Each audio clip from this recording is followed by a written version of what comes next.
Hello बच्चों, आज मैं कक्षा 12 का आव्यूह चैप्टर लेकर आई हूँ। सबसे पहले हम आव्यूह या मैट्रिक्स की परिभाषा याद करेंगे। mn संख्याओं का एक सिस्टम को m रोज तथा n कॉलम्स के रूप में अरेंज करने को m/n ऑर्डर का आव्यूह कहते हैं। आव्यूह समझिए कैसे बनाते हैं। इस तरीके से हम क्या लेंगे, पंक्ति मतलब रोज, और ये क्या होते हैं, कॉलम, स्तंभ। तो एक आव्यूह बनेगा हमारा एक m/n कोटि का आव्यूह, जो एग्जाम्पल में आपको मैंने दिखाया है। दूसरा एग्जाम्पल है, एक मैंने ये दूसरा आव्यूह बनाया है, ये है 3, 4, 7। तो ये क्या हुआ, पंक्ति, और ये रोज। तो कौन सा आव्यूह हुआ, 2/3 का कोटि का आव्यूह।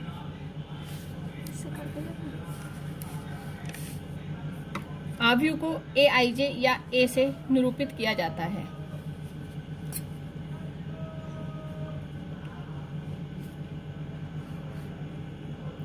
आव्यूह के भेद। आव्यूह के कितने भेद होते हैं। सबसे पहला भेद है आयताकार आव्यूह। यदि आव्यूह में पंक्तियों तथा स्तंभ की संख्या बराबर ना हो, मतलब एग्जाम्पल दे रखा है मैंने आपको, क्या होगी, अगर पंक्ति 2 है और रोज 4 हैं, तो इन दोनों की संख्या अलग अलग है, अतः यह एक आयताकार आव्यूह है। कौन सा, 2/4 क्रम का। दूसरा आव्यूह का भेद है वर्ग आव्यूह। यदि आव्यूह में पंक्तियों तथा स्तंभ की संख्याएं बराबर होंगी, अर्थात m = n, मतलब पंक्ति की संख्या बराबर आव्यूह की संख्या, तो वो आव्यूह क्या कहलाया जाएगा, वर्ग आव्यूह। एग्जाम्पल है हमारा 3, 5, 4, 7। इसका मतलब है पंक्ति 2 है हमारी और रो भी हमारे 2 हैं, तो ये क्या कहलाया जाएगा, स्क्वायर मैट्रिक्स या वर्ग आव्यूह। तीसरा है क्षैतिज आव्यूह। जिस आव्यूह में पंक्तियों की संख्या स्तंभ की संख्या से कम होती है उसे कहते हैं क्षैतिज आव्यूह। जैसे एग्जाम्पल, ये कितनी है पंक्ति हमारी, 2, और स्तंभ कितने हैं हमारे, 4। तो क्या हुआ, क्षैतिज आव्यूह। इसमें पंक्तियों की संख्या स्तंभ की संख्या से कम होती है। फोर्थ है हमारा ऊर्ध्वाधर आव्यूह। जिस आव्यूह में पंक्तियों की संख्या स्तंभ की संख्या से अधिक होती है वो क्या होता है, आव्यूह। एग्जाम्पल है, इसमें पंक्ति है हमारी 1, 2, 3, 4। पंक्तियों की संख्या कितनी है, 4, और स्तंभ कितने हैं, 1, 2 और 3। तो इसका मतलब पंक्तियों की संख्या ज्यादा है किससे, स्तंभ से, तो ये ऊर्ध्वाधर आव्यूह कहलाएगा। फिफ्थ, पंक्ति आव्यूह। यदि किसी आव्यूह में केवल एक ही पंक्ति हो तो उसे क्या कहते हैं हम, पंक्ति आव्यूह। ये सबसे आसानी से पहचाना जाएगा, सिर्फ एक ही पंक्ति होगी, वो आव्यूह क्या कहलाया जाएगा, पंक्ति आव्यूह। नेक्स्ट है हमारा स्तंभ आव्यूह। जिस आव्यूह में केवल एक ही स्तंभ होता है उसे कहते हैं स्तंभ आव्यूह। इसका मतलब एक स्तंभ, तो स्तंभ आव्यूह। रिक्त आव्यूह, इसमें क्या होता है, इसका दूसरा नाम होता है शून्य आव्यूह। यदि किसी आव्यूह का प्रत्येक तत्व, जो अवयव होंगे इसके, जो दे रखे होंगे हमें नंबर्स, वो क्या होंगे, शून्य, तो वो क्या कहलाया जाएगा, रिक्त आव्यूह। 8th है हमारा इकाई या तत्समक आव्यूह, आइडेंटिटी मैट्रिक्स। जिस वर्ग आव्यूह, इकाई आव्यूह क्या होगी, हमेशा वर्ग आव्यूह होगा। जिस वर्ग आव्यूह में के मुख्य विकर्ण के सभी तत्व इकाई हों तथा शेष तत्व क्या हो, शून्य, इसका विकर्ण क्या कहलाया जाएगा, ये जो है, ये क्या है इसका विकर्ण, ये है मुख्य विकर्ण। ये हमारा क्या होगा, 1 होगा, सिर्फ क्या होगा, 1, 1, और शेष क्या होंगे, शून्य, वहां होगी आइडेंटिटी मैट्रिक्स। विकर्ण आव्यूह मैंने अभी आपको समझाया ही है, उसकी डेफिनेशन समझ लीजिए। यदि किसी वर्ग आव्यूह में मुख्य विकर्ण पर स्थित तत्वों को छोड़कर शेष सभी तत्व शून्य हों, वहां विकर्ण आव्यूह होता है। अदिश आव्यूह। यदि किसी वर्ग आव्यूह में मुख्य विकर्ण पर स्थित सभी तत्व बराबर हों और शेष शून्य हों, वो क्या कहलाए जाएंगे, अदिश आव्यूह। इसका मतलब है हमें एक वर्ग आव्यूह चाहिए और इसका विकर्ण भी क्या होना चाहिए, सेम डिजिट का, वहां पर क्या होगा, अदिश आव्यूह। उप आव्यूह, किसी दिए गए आव्यूह की कुछ पंक्तियों तथा स्तंभ को निकाल या छोड़ देने पर शेष बचे आव्यूह को दिए गए आव्यूह का उप आव्यूह कहते हैं। जैसे एग्जाम्पल में हमने दे रखा है A is equal to this आव्यूह। इस आव्यूह में अगर हम ये रो और ये कॉलम निकाल देते हैं तो हमें जो आव्यूह प्राप्त होगा उसे हम कहेंगे उप आव्यूह। ठीक है बच्चों, इतना समझ में आया। अब हम आव्यूह की फर्स्ट एक्सरसाइज कराएंगे 3.1।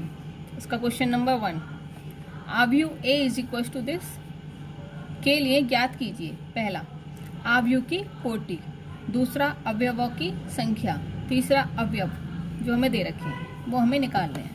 अब इसका सॉल्यूशन देखिए। आव्यूह की कोटि, इसके लिए सबसे पहले आपको पंक्ति पता होनी चाहिए। आव्यूह में पंक्तियों की संख्या बताइए कितनी है, इज इक्वल टू कितनी पंक्ति है, 1, 2 और 3। और स्तंभ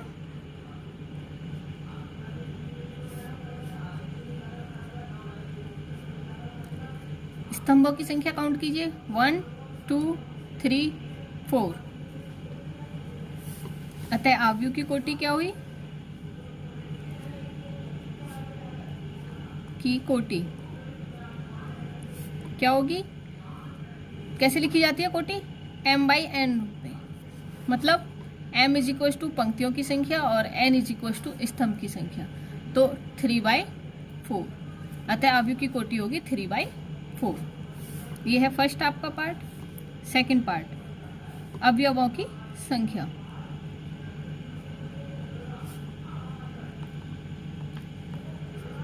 अवयवों की संख्या कैसे निकालते हैं, जो हमारी कोटि होती है उसमें हमें क्या दिया हुआ होता है, पंक्ति और स्तंभ दोनों का जो मल्टीप्लाई होगा वो होगी इसके अवयवों की संख्या।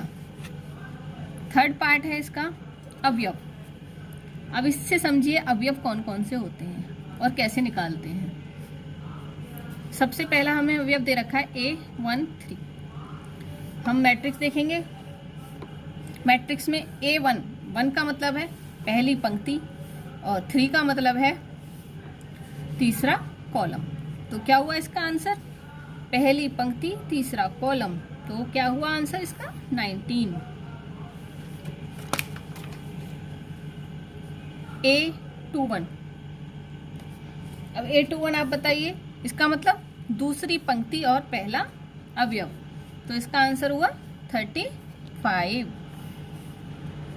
तीसरा है A33, 33 मतलब तीसरी पंक्ति और तीसरा अवयव, तो आंसर क्या हुआ इसका -5।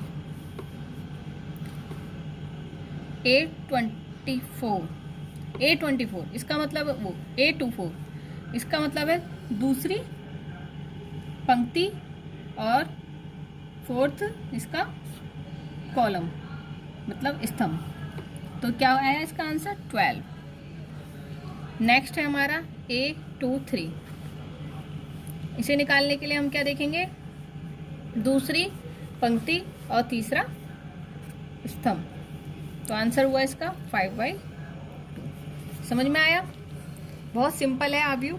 सबसे पहले आपको पता होना चाहिए आव्यूह की पंक्ति कितनी है, आव्यूह के स्तंभ कितने हैं, इससे हम इसकी कोटि निकाल सकते हैं। कोटि में पंक्ति पहले आएंगी, स्तंभ बाद में, तो क्या होगी इसकी कोटि 3/4। अवयवों की संख्या होती है पंक्ति की संख्या मल्टीप्लाई कोटि की संख्या इज इक्वल टू 12। अवयव मैंने आपको निकालने बताए हैं, ठीक है। इसका नेक्स्ट क्वेश्चन देखिए, सॉल्यूशन। यदि किसी आव्यूह में 24 अवयव हैं तो इसकी संभव कोटि क्या है, यदि इसके 13 अवयव हों तो कोटियां क्या होंगी, इसे समझिए। इसके लिए हमें सबसे पहले क्या करना होगा, 24 अवयव के लिए हमें क्या देखना होगा, इसकी ऐसी मल्टीप्लाई देखनी होगी 24 की जिसमें हमें m और n दोनों चाहिए। जैसे 24 को हम 1 के साथ मल्टीप्लाई करते हैं तो एक कोटि क्या बन गई 1/24, दूसरी कोटि बन गई 24 × 1, तो दोनों का मल्टीप्लाई 24 आ रहा है। ऐसी नेक्स्ट कोटि बनाएंगे हम, 2 के साथ मल्टीप्लाई करेंगे किसका 12, और 12 की 2, तो ये भी कोटि हो सकती है 12 अवयव की, ये भी हो सकती है, ये भी 24 अवयव की, ये भी और ये। नेक्स्ट हमारा क्या लेंगे हम 3 का मल्टीप्लाई करा 8 से, तो 8 का मल्टीप्लाई करा 3 से, तो ये भी 24 होता है, ये भी 24, तो एक कोटि हमारी इसकी 24 अवयव की 3/8 भी हो सकती है। नेक्स्ट 4 × 6 और 6 × 4, ये कोटि भी 24 अवयव की हो सकती है।